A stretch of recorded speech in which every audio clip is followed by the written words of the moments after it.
یہ سب اس لیے ہو کہ سب جان لیں کہ نبی کریم صلی اللہ علیہ وآلہ وسلم کا مرتبہ مقام باقی تمام انبیاء کے مقابلے میں بہت بلند ہے۔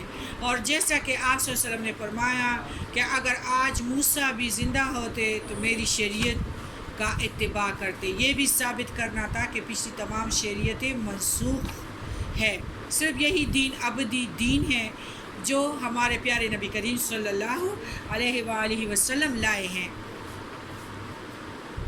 اس موقع پر بعض انبیاء کا کلام بھی نقل کیا جاتا ہے۔ موسیٰ علیہ السلام کا، حضرت سلیمان علیہ السلام، حضرت ابراہیم علیہ السلام، داؤد علیہ السلام، عیسیٰ علیہ السلام، انہوں نے اپنے جو دنیا میں کام کیے تھے، کچھ نشانیاں معجزات ملے، ان کا بھی تذکرہ فرمایا۔ اس کے بعد براق لایا گیا، دوبارہ آپ صلی اللہ علیہ وسلم اس پر سوار ہوئے، پہلے آسمان تک پہنچے تو پہلے آسمان میں نے کہا کہ یہ کون ہے؟ جبرائیل علیہ السلام نے کہا کہ حضرت محمد صلی اللہ علیہ وآلہ وسلم ہیں۔ پھر دروازے کھولے گئے اور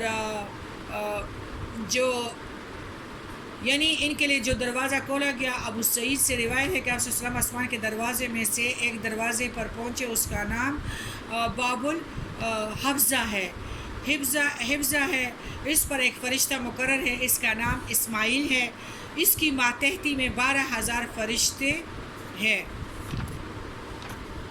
بخاری کے ایک روایت میں کہ فرشتوں نے یہ سن کر مرحبا اور آپ بہت اچھا آئے ہیں، یعنی ویلکم کیا پیارے نبی کو۔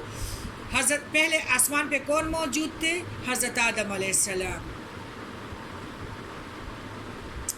اور وہ دائیں جانب دیکھتے تھے، بائیں جانب دیکھتے تھے تو روتے تھے۔ پھر نبی کریم صلی اللہ علیہ وسلم نے وجہ دریافت کیا تو جبرائیل علیہ السلام نے فرمایا کہ ایک طرف جہنمی ہیں اور ایک طرف جنتی ہیں، تو اسی طرح ان کا یہ ہے۔ بخاری کی روایت ہے کہ پھر مجھ کو جبرائیل علیہ السلام آگے بڑھتے لے گئے دوسرے آسمان پر، ادھر عیسیٰ علیہ السلام اور یحییٰ علیہ السلام ملے جو باہم میں خالہ زاد بھائی بھی ہیں۔ جبرائیل علیہ السلام نے کہا یہ عیسیٰ اور یحییٰ ہے، انہیں سلام کیجئے۔ میں نے سلام کیا اور دونوں نے جواب دیا۔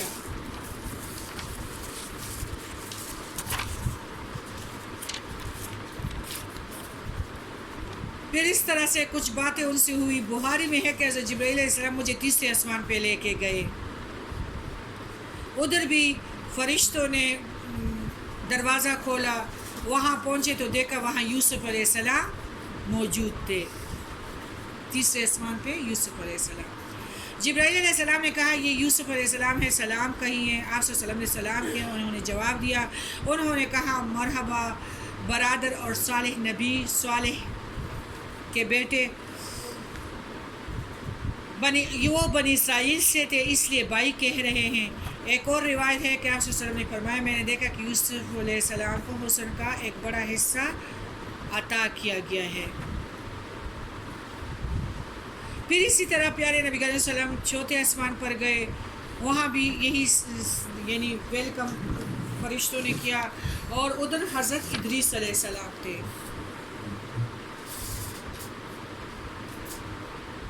پھر چھٹے آسمان پہ گئے، وہاں موسیٰ علیہ السلام تھے۔ جب میں ان کو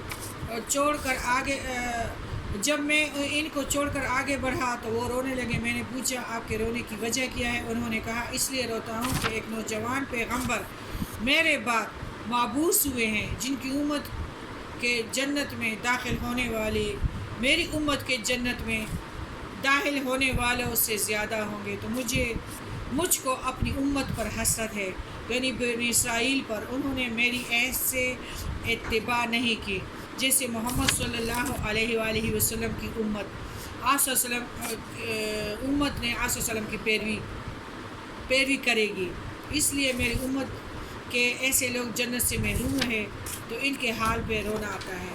پھر ساتویں آسمان پر جب گئے تو ادھر کہا کہ یہ کون ہے؟ تو جبرائیل علیہ السلام نے کہا کہ حضرت محمد صلی اللہ علیہ وسلم نے کہا فرزند صالح اور نبی صالح، انہوں نے بیٹا کہہ کے پکارا، وہ حضرت ابراہیم علیہ السلام تھے، بیت المعمور سے ٹیک لگا کر بیٹھے ہوئے تھے۔ ایک حدیث میں آتا ہے ساتویں آسمان پر بھی خانہ کعبہ ہے۔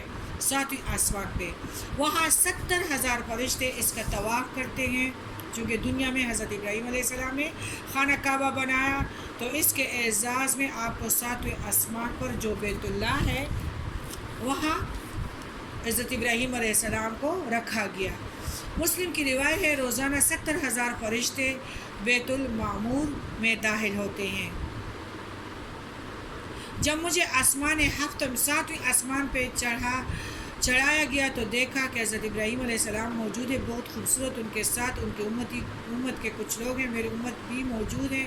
میری امت کے کچھ لوگ ہیں، 2 قسم کے ہیں. ایک وہ جن پر سفید کپڑے ہیں اور دوسرے وہ جن پر میلے کپڑے ہیں. میں بیت المعمور میں داخل ہوا اور میرے ساتھ سفید کپڑے والے بھی داخل ہوئے. دوسرے لوگ روک دیے گئے.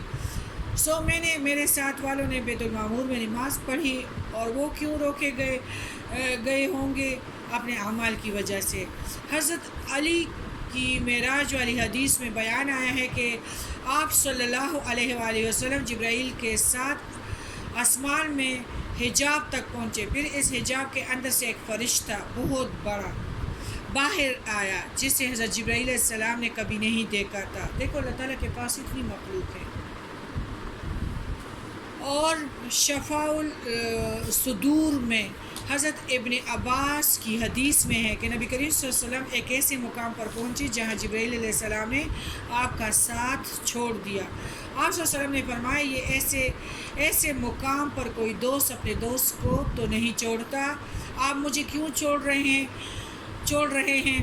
تو جبرائیل علیہ السلام نے فرمایا کہ اگر میں اس مقام سے آگے بڑھوں تو نور سے جل جاؤں گا.